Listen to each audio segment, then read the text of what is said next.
dire quelque chose. Pendant les 18 ans que Kabila fait au pouvoir, Kabila n'a jamais cité le nom de Rwanda, Crest, la République démocratique du Congo. Kabila Zagagage, nous sommes agressés par le pays frontalier. Nous sommes agressés par le pays frontalier. Mais qu'est-ce que Tshisekedi a dit? Nous sommes agressés par le Rwandais. Par le roi Rwandais. Eh, Mokili Mobimbe Chemis. Rwanda n'est pas la République démocratique du Congo. Kabila yeko pesa kinyate, Kabila zana raison à Kotina Kima, à Kotina Rwanda parce que à l'époque il y a Barthélemy Bisengimani, ba Rwandais bazalaka ebele déjà kuna problème exact. Kabila Kotina Goma kimeni nazo. Kabila Kotina Goma pona ko renforcer M23 na AFC ya M. Corneille. M23 AFC nanga ce n'est un coquille vide. Mais le problème c'est qu'aujourd'hui, face du monde, tu comprendre que qui est Joseph Kabila Kabang. Voilà. Kabila aussi tu comprends maligance naie, aussi tu comprends mayele naie.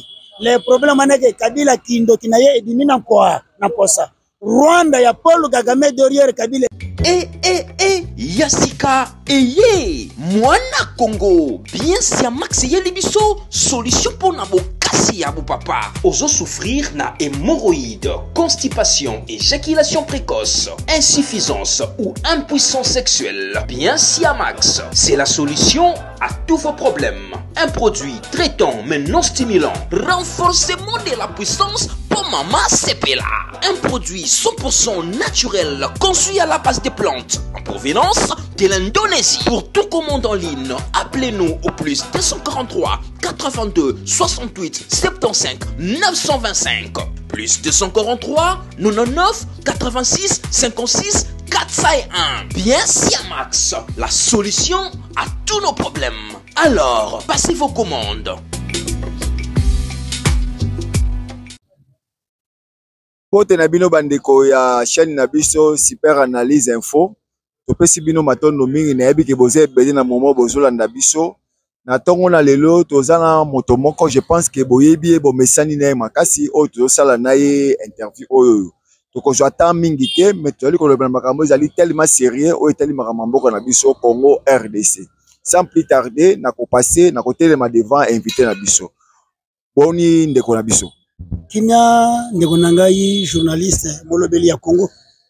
Opanze sangu yako ya Congo. Kimia toza bien zamba bateli.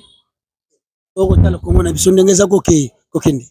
Atondo mingi ndeko alobi to tala Congo ndengeza kokende. Mwa mutu nezali kotuna mamakasi ndeko. Congo ezokende malamu te. Congo ezokende malamu te pona bato nzalese longo na libume koma na mutu. Mais pona biso bato toza na nerf d'esprit solide. Congo ezokende kitoko makasi. Congo eza kitoko makasi. Parce que aujourd'hui toye komona banguna nyonso tu ya Congo, bandoki ya Congo, bango tu babimi na mposa. Toyebi ke Congo to bandaki ko vivre na banani na banani. Yango nazo sepela ke Congo ezokende malamu. Parce que Congo oyo biso oyo ezalaki na makambo ya kinchwe ba Congo balobaka makambo ya donc ya kashikashi ya kobatama. Mais aujourd'hui Congo na biso makambo tu ekomi ko bima na mposa. Neti makambo nezo bima na mposa ozolingo lobela nini arrivé ya ancien président sénateur en vie oyo immunité na ekomeli bino problème ou bien likambo nini tozako lobela na ko lobela te aza sous ancien président te aza sous ancien président aza sénateur à vie te aza déjà terroriste. Ngana yebite na Congo tozalaka na un ancien président te ngana yebika Congo tozalaka na terroriste moko oyo a dirigé Congo pendant 18 ans. Nzokende tokanisaki aza congolais nzokende azalaka na ye terroriste. Papa ni na ko boko la bana na ye pendant 21 ans mais abandi ko botisa bango. Aza papa ndoki. Kabila botisi ba congolais te azalaki ancien président. Kabila abomi 22 millions ya peuple congolais. Na 3 mois oyo basali Kabila abomi 30 000 ya peuple congolais. Soki papa ni na ko boko aboti bana na ye 22 abandi ko kata bango mitu. Aza papa te azandoki. Azalaki ba accusation moko gratuite ozosala nani papa na biso. Osala ba accusation gratuite. Na ko sala accusation gratuite te. Kabila lobi ke M23 ce n'est qu'une aspiration congolaise. Comment se fait-il que tata mobimba ko bota bana na ye aboti bana na ye basi kitoko mais azondima mutu moko boye achaka bango kaka semi batuna boye ke o basaka ka bandeko eza na sens ndeko ya famille nini Kabila après avoir kobomisa ba congolais et tuluku yebele ba M23 ba ye ba lobi et je vais vous dire quelque chose pendant les 18 ans que Kabila fait au pouvoir Kabila n'a jamais cité le nom de Rwanda, Grèce, la République démocratique du Congo. Kabila Zagagage, nous sommes agressés par le pays frontalier. Nous sommes agressés par le pays frontalier. Mais quels sont les pays frontaliers? Parce que la République démocratique du Congo a entouré par 9 pays limitrophes. Pays ni frontalier ou agressé RDC. Mais lorsque Fachi Beto est venu très intelligent de plus que tous les Congolais, très intelligent de plus que son père. Mais qu'est-ce que Tshisekedi a dit? Nous sommes agressés par le Rwandais. Par le roi Rwandais. Eh, Mokili Mobimbe Chemis. Rwanda n'est pas la République démocratique du Congo. Peut-être mémoire et Bossani Bisso. À l'obéla Congo, moi, Mouké. À l'obéla Kizaba, Rwanda, Moutazo dérangé. Tout le monde qui n'attend au moko entre Yena, Messina, ni président Kagame. Par contre, qui n'a pas problème à cause de Makambo à Congo, le loi Kitina Katia Goma. N'est-ce pas qu'il y a comme Kimia comme d'habitude, que Kabila d'habitude, c'est un homme de paix, c'est un homme pacifique. Kabila yeko pesa kinyate, Kabila zana raison à côté na Kima, à côté na Rwanda parce que à l'époque il y a Barthélemy Bisengimani, ba Rwandais bazalaka ebele déjà kuna problème ezate. Kabila côté na Goma kimeni na zoga. Kabila côté na Goma pour na ko renforcer M23 na AFC ya M. Corneille nan. Kabila c'est le président Félix est le premier informateur, le première personne bien informée au Congo. Alors, M23 AFC, ce n'est un coquille vide. Mais le problème est qu'aujourd'hui, face du monde, tu comprends qui est Joseph Kabila Kabang.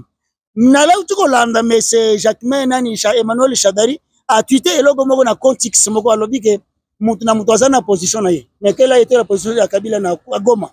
Et ça là qui pour na koyaka ko renforcer M23 na AFC ya M. Corneille na pour que bakoka ba continuer ko bon peuple congolais ko violer ba maman ko sala du n'importe quoi. Monsieur Didier, tant ozolo ba bongo ozo pesa image ou azalaka nango te to yebi mboka na biso na moment moko boye kabwana ka biteni tango Kabila ye asangisi mboka ozomona te ko ya na ye na niveau ya Goma ndingi ye moko asa ko loba c'est un homme de paix et comme quelque chose et en plus na discours na tango alobaki malamu mboka izotambola bien te yango le sengi ke aya asangisa peuple congolais pour que makambo ezonga normal. Pourquoi pas président Félix à cause de la humilité à reconnaître les capacités à Moninga? Mais c'est les journalistes. La République c'est un État indépendant souverain. Comment rebelle azobo ma peuple congolais? Na lobi kaka bazobo mabana na yo. Et puis lobi que non. Eza aspiration ya famille wana. Voilà. Kabila to si to comprendre maligance na ye. To si to comprendre mayele na ye. Le problème est que Kabila kindo kinaye edimina kwa na posa. Rwanda ya Paul Kagame derrière Kabila edimina posa. Le Kabila comme de après avoir coupé sa pouvoir et prendre maboko na bino. Après si pouvoir na maboko ya IDPS, après si pouvoir na maboko ya Félix. De là a comme ndo ki papa na ngai. Akotima wana te. Yebani ndengwana. Yebani ndengwana. Fo ya archifo. Est-ce que Kabila ayeka la histoire te? Non. Kabila bengi Tshisekedi, Félix yaka pouvoir yango. Ce n'est pas les peuples congolais qui ont voté pour lui. N'est-ce pas que Kabila mutalobaka biloko wa? Kabila lobani. Alobaki Kabila tali gauche, tali droite, chamoni mutako pesa ite. Ezanga ite, eza témoignage que maki na secrétaire général à IDPS. Bon, toko ta kuna na toko ta na kuna te. Na lingo tika na logique wana. Lolo bengi Kabila akomi ndoki, Kabila za assassin. Apesa ki pouvoir na boka IDPS, Félix azana grâce à Kabila. Eh bani. Lukuta. Peuple congolais accueille à voter Tshisekedi na urne. Après ce Tshisekedi voix. Après ce Tshisekedi confiance comme Congolais de père et de mère. Après ce Tshisekedi confiance comme moi, na ya Tshisekedi fait Tshisekedi le père et Etienne Tshisekedi le père. Depuis que Kabila au pouvoir, tata nene. Tata mo sinene.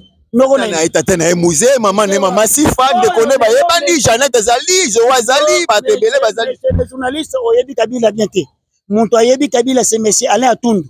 Alain Atundu alobi ke Kabila bandaki armée na yeye liboso na kacha Rwanda et pas ya James Kabarebe. Mais Kabila komi Congolais ndeni. Janet Kabila alobi ke nasalaka na service national ya Tanzanie. Azalaka coordonnateur ya service national na Tanzanie. Ça veut dire que Janet pour ça na service national ya pays songolo pakala. Il faut ça le mukolomboka wana. Yoka batoto sana bangu na Congo. Dans le belé un peu moins discours moqué à Nani, ancien président, on peut se passer avec respect mingi. Discours d'un terroriste Kabila Kabange. Kabila n'a jamais été un ancien président. Kabila c'est un véritable terroriste, criminel, sanguinaire. Rwandais de père et de mère. Bon, comme on a bien un ancien président quand même, sénateur en vie. Azape même sénateur. Mais c'est Didier. Monsieur le journaliste, Kabila n'a jamais été sénateur. C'est un terroriste, c'est un criminel, c'est un sanguinaire, c'est un vaurien. Kabila, après avoir violé nos mamans, après avoir violé nos grands-mères, après avoir violé ma grande sœur Nabiso. Vous avez vu que Kabila, à l'époque, Kabila a violé Nabana Mibali. Il n'y a pas de Kabila. On a eu un rapport. Et ça n'a pas rapport, il y a un rapport mapping. Et le fait que Tango Fora Tega Kamanduki. Le même rapport, le fait que Kabila va violer, parce que quand Mabel a bana basi bazo comme sango pour mettre na king. Wakati sexe ya bana basi bachango net mayaka na king. Ya bana mibali nde bazo comme net bombo. Ozomone bel ko neza normal.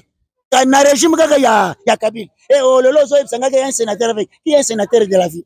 Qui est un sénateur à vie. Le problème est que les Congolais, le problème est que les Congolais, il y a un moment que James Kabare disait ceci. Congolais, c'est facile à côté quand il y a $20. Il y a un moment que Matata Mpone, grand voleur, Moukouakoula, Mouyibi, Mouivi, avait compris quelque chose. Aboya qui l'eau sonna foufou côté na Kinshasa, Massamarino, Kaivota, Villa, Sogi Masanganini wana, Kinsoba, Yoga Masangezo Kota. Il y a un moment que Bayel Bisso, pour finalité, Kabila Yego Yel Bisso Bombe. Na basi na bana mibali bakomi komela bombe mwana mwasa komi na suki ya mapeka ondire chignon. Bon, merci beaucoup monsieur Didier. Mais limbisanga mamuke na benga eta sénateur en vie. Limbisanga imoke. C'est là nous. Benga ye sénateur en vie, c'est un véritable terroriste. Comment Kabila, écoute, monsieur le journaliste, avec tout respect. Kabila Kibini na Congo. Discours et ancien président sénateur à vie, monsieur Joseph Kabila Kabange. Alobi makambu ya malamu na kati ya discours na yewana. Tolobela ngona nu. Est-ce que makambu alobi akosi? N'est-ce pas qu'alobi vérité? Monsieur le journaliste, avec tout respect. Sojo yebisinga ke tolobela makambu terroriste Kabila alobi tolobela yango. Mais sojo qui adresse à cela qui ne peuple congolais quand même. Asali na peuple congolais te asali na bande konaye ba Rwandais, ba Somaliens, ba Érythréens, ba Libyens, ba Kenyans, ba Tanzaniens. Kabila n'a jamais parlé. Terroriste Kabila n'a jamais parlé na peuple congolais. Mais tant que la situation ba nani ba Soudan na biso force sécurité. Toujours moi donner sécurité dans est. Pourquoi? Parce que quelque part armée zo kokate. Et ça na te en Kabila, te na te en Kabila to mna ki ga longa ki ba nani M23. Non. Alors qui M23 histoire non. C'était une coopération, c'était une passation. Kabila na pouvoir, Goma Bukavu est tombé pendant 2 ans. Mais Félix n'a pouvoir Goma pe quoi Bukavu quoi? Et puis qui s'en les gens risque quoi? Je vais vous dire ceci. Si réellement Goma Bukavu est tombé, mais Gwili Goma devait parler quand même na Goma. Si Goma Bukavu est tombé, mais Kabila meeting na ye sorti na ye terroriste wana. C'est dit les oboya nengeni Goma quoi ite ba image ezali Goma quoi to moni yango Goma quoi Bukavu quoi walika lipeza na ba risque kala imite ba koma Kinshasa. Peuple congolais zo banga. Limisanga na chomusa. Na comprendre que okomi raya ba monsieur Vital Kamerhe. Na yebi ke zalaka musa na bino bonika ka vérité teta ba lobi vérité okomi ko taxer journaliste akomi mutamnani ya Kabila. Vérité yango wana. Dans quel sens? Kamerhe ressortissant ya Walungu, Kamerhe deuxième personnalité ya Mboka, azolo ke Bukavu Goma tombé. Akosaki. Kamerhe akosaki. Ndege moko na ba monsieur Muindo Zangi, ba M23 na kati ya gouvernement. Ndege na kati assemblée tozana Kamerhe terroriste M23. C'est des débats tout comme terroriste. Je vais vous dire, mais c'est Sama Lukonde terroriste M23. Bahati Lukwebo terroriste M23. Comment Sama peut accepter à côté de ce concret réunion basala débat pour nous colongola immunité ya Kabila. Kabila qui est un véritable terroriste. Kabila qui dit que M23 c'est une aspiration congolaise. Pourquoi jouer avec les gens? Quel Sénat? C'est pourquoi son excellence monsieur le président de la République. Et là qu'on nous a empêché au bon Sénat wana. Une institution budgétivore inutile qui ne donne absolument rien au peuple congolais. Le Sénat a reconnu la Constitution. Elle est la Constitution. Lorsque Gabon. Comme la dictature. Mais c'est ça. Congolais, comment les Congolais, comment les TikTok, ceux qui mouillent les années 4 matakunde comme Mayel. Mais tant que mouillent les attaques, yango to la Mayel était. Yango moni to comme na difficulté ya koya avec nani atanga na Congo na atanga te. Et aujourd'hui nous avons ba Kinois Bizengi Congolais mobimano so Bizengi. Oh Kabila zonga Kabila. Qui est Kabila? Pere. Montoya kina babutu boyina matambe bubu katala polo munen. Comment ça veut dire que si Kabila est réellement président, Kabila était véritable Congolais, n'a pas entreprise tout ya Congolais, Kabila n'a jamais engagé Congolais comme premier citoyen. Ba Congolais basaka ba journalier. Mais lorsque ba Kabila sont engagés, ba Soudanais, ba Namibien, ba Soudanais, ba Somalien, ba Kenyan, ba Ougandais, ba Rwandais, ba Ougandais. Kabila sont engagés. Kabila n'a jamais engagé. Écoute, Kabila c'est un véritable démon. Kabila pense fédération. Kabila pense économie au Congo. N'a fait fédération des entreprises congolaises. C'est pourquoi nous avons anticipé l'Iwaya Albert Yuma comme président de FEC. Dans quel sens? L'élo n'a fait fédération des entreprises congolaises. Et ça n'a Congola ça. Il y a pendant 18 ans, il y a Kabila. Banque, il y a Congo ni. Banque, Congolais ni na banque. Et ça a Freeland Bank, BGFI Bank, Access Bank, Biblos Bank, IBEA. Pour les Camerounais, les Nigériens, les Kenyans. Equity Bank, les Japonais, les Kenyans. Bongo, il y a Equity Bank. Ils ont gagné Kabila Yebatiko. Et Kabila avait appliqué une politique de fragiliser, de faire freiner le peuple congolais qui est basé à la Nambongo. Et voilà aujourd'hui là où nous en sommes. Maintenant, président Félix arrive, cette pensée maîtresse de relever le défi à la République démocratique du Congo. Maintenant, nous sommes au Congolais, vous avez vu que Kabila a s'adressé. Il a s'adressé. Kabila s'adressé. Lobby Kabila a qui réunion. Entouré par 87 Rwandais, Somaliens, Kenyans, Ougandais. Si Kabila était un vrai Congolais, pourquoi Kabila n'a pas cherché le vrai Congolais parce que la sécurité n'a eu? Mais pourquoi Kabila est allé chercher les Kenyans et les Ougandais? Bon, tout le bilan makambo ya Matata Ponyo. Matata Ponyo a sali nini.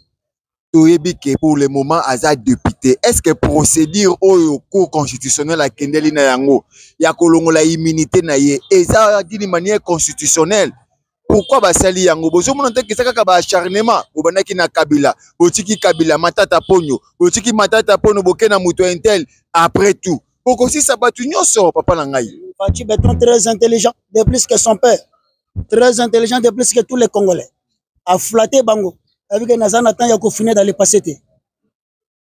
Pour que Bamatata va s'entêter. Comment finir dans le passé, donc, comme dictateur, ma promesse est réalisée, entre autres promesses allemandes d'Afrique, tout le monde a pété, hein. On a retenu tout ce qu'on a nous bon, mais l'inflation est moi, parce que bon, et ça parmi ma promesse, au beau qui, hein. Guerre peine à Est aussi, la raté. Nazala Ganayo n'a pas dans toujours qu'elle aussi là. Parce que lobby, Nangana Kabila, Ngwa Kungwa. Oyoka sobertera de bisimo.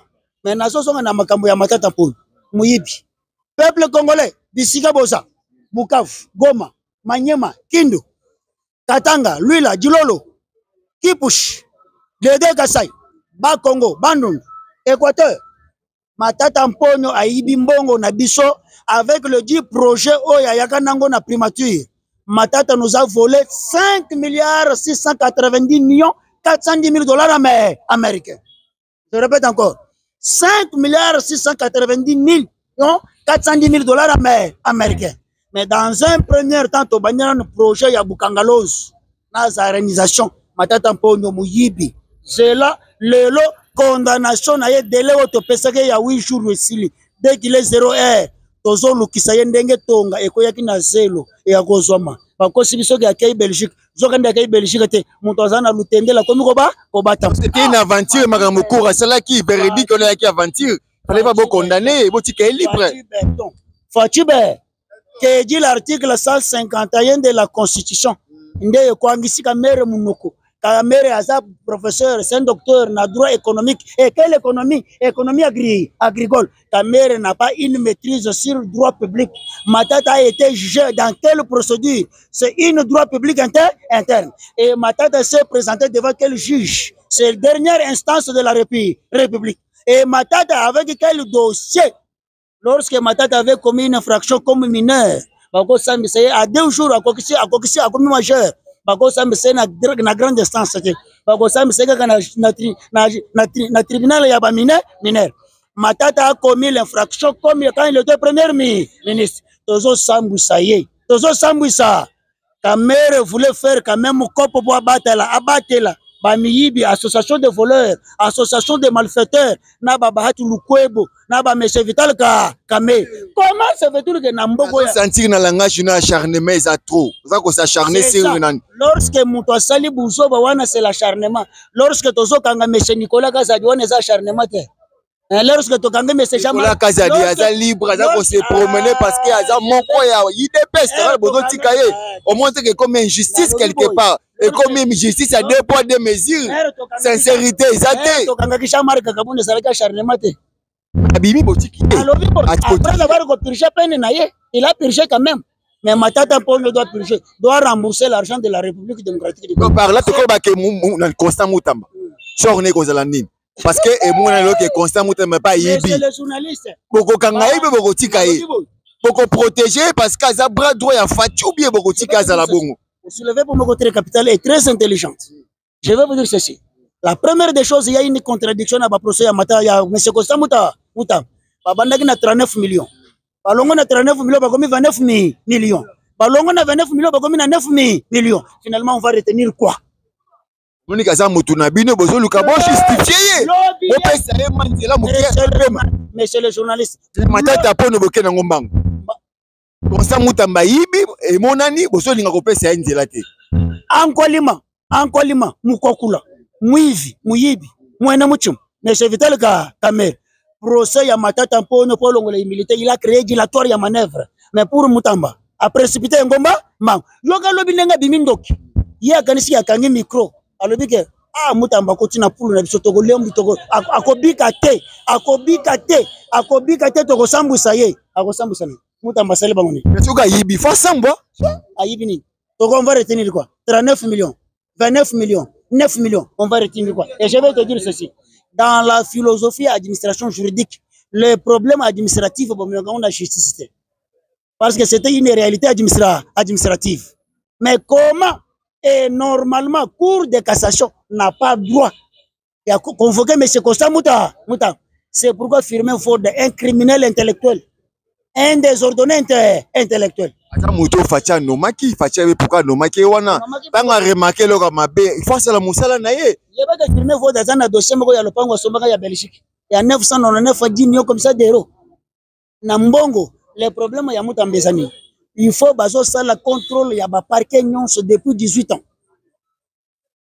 yeba que problème ya Moutamba bezani bazo longola conseil supérieur ya magistrature une conseil national de la justice. Donc le président de la République comme magistrat suprême, il va commencer à participer. Je vais te dire ceci.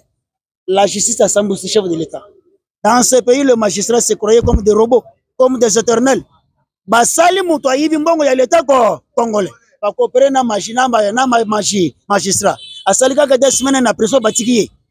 C'est un petit peuple qui ne sait absolument rien. Alors que Tshisekedi atiki mutuana. Mais depuis que M. Constant Moutamba a kanga M. Pelomon, le lot de ça. Bango, bazoruke, ba canaliser mbongo ya justice na compte bancaire mako. Et pourtant le magistrat et le juge, comme ça que justice, ba parquet, comme boutique na bango. Je vous donne l'exemple typique. Depuis que Moutamba est ministre de la justice, aussi on a bénéficié de l'ongabatelopang. Au moment que bachaka RPH boy et magistrat tel bateau mapango. Aux autres conflit parcellaire resalisus. Mais à l'époque il y a Kabila. Mais le magistrat se croyait comme de demi-dieu. Bazo bimisa batu na moi mama ya batu mobile na ya kufatikile lopango. Ba coopérer na ba kabilisa ya munene. Au moment ba bacha bilongo na li banda. Dans un pays où il y a une grande différence entre un magistrat et un avocat. C'est là où vous avez remarqué qu'Amoul était donné à redresser le sol de son professeur Nyabirungu. C'est la toute première fois que Nyabirungu a Zuli Koukouma devant son élève. Mais qui est son élève? C'est le pasteur Kamoul était donné, le président de la Cour constitutionnelle. Il faut parler comme un avocat Nyabirungu. Nyabirungu a Zanya Rigima, a comme Zuli Koukouma. Nyabirungu. A Zuli Koukouma. Merci beaucoup, chers téléspectateurs. Nabino Batolanda qui biso na nzela ya chaîne Nabiso. To pesi bino matondo mingi to komi na suka émission Nabiso. Mais avant to kabona, monsieur Didier maloba suka kozala nini pona bao balandi biso. Kongomani. Isika boza. Tolinga fachi beton. Béton. Voilà. Charles Onana disait ceci. Le jour où les Congolais vont perdre Félix, ils vont regretter. Et pour votre information, Moukantombolo, Zamba Batelayo. Le 15 mai, Balingaki Bakabola Congo na Wibiteng. Le 15 mai 2025, Congo Lingeka Bomona Wibiteng. Maintenant, je reviens à Maloba. Oh, le premier sommet à Russie, Afrique. Moscou, Afrique. Oh, M. Vladimir Poutine a levé que l'homme est très fort. il vient de changer la décision de toute une communauté internationale. Mais c'est les journalistes nationaux, c'est le Mutuna. Quelle a été la réaction de toute une communauté internationale? Mais pour nous, c'est le lycée. Maman wana azosala mikata na coin. Muntu aliboma aye mbangu achele loboko na mikata na ye. Mama azolinga ganga. Muntu aliboma telema vike mama ozo ganga. Nanya kosomba mikata o muntu aliboma achele loboko. Que Dieu protège la RDC. Merci beaucoup Matoni Ming na bandeko na biso. Je pense que te koutani prochainement. Merci beaucoup. Bye.